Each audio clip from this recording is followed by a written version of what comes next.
Well, he's the man who has reignited the investigation into the Benghazi scandal. I said, what's going on? He said, we're getting attacked. And I said, how many? And he said, they're all over the compound. And I was shocked. I didn't know what to say.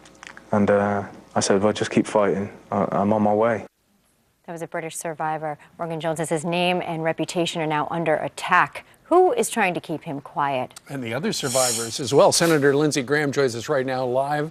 Good morning to you, Senator. Good morning. All right. You were on this program last week, and you said you were going to hold up any of the president's appointments until you got the opportunity to talk to some of these survivors. Right. Give us an update.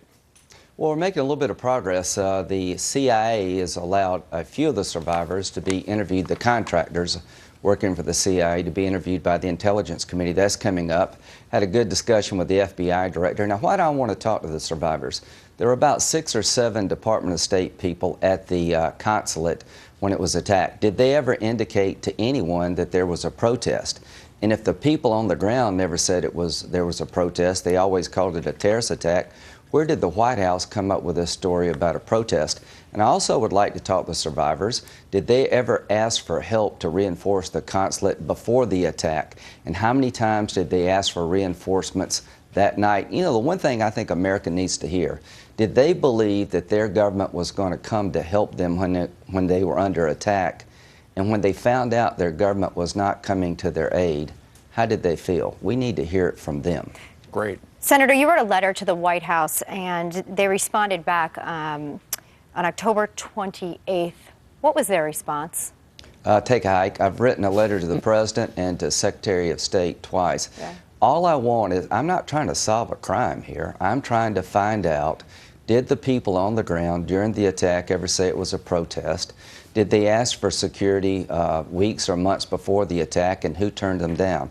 How can I go to the families and tell them that I know the story of Benghazi when we can't talk to the survivors? And here's the big story of Benghazi. How did Hillary Clinton and Barack Obama miss the rise of al-Qaeda in Libya when they were told constantly al-Qaeda flags are flying over Benghazi? How did this administration miss the fact that al-Qaeda was coming back in Libya and eventually killed 4 Americans? Yeah. Well, we're learning more and more. The president is very good at saying, I don't know. I don't know what's worse. He really doesn't know, or he's just saying he doesn't know. Tell me what's significant about this guy who used the pseudonym Morgan Jones being outed in the Washington Post as he comes forward with a different version of the reality on the ground that night. Yeah, this is huge. He was in charge of the Libyan Guard Force, and he said to 60 Minutes the Guard Force was ill-equipped and not trained, and they could not protect the consulate, and he told people in the system that. He also said that the militia group that the State Department was counting on to defend the consulate in case of an attack was infested with al-Qaeda. So he really does destroy the narrative and creates an ominous scenario. He said he told that to people in the system, the Americans, till he got tired of hearing himself talk. Now, he also said he went to the compound and he found Chris Stevens' body at the hospital.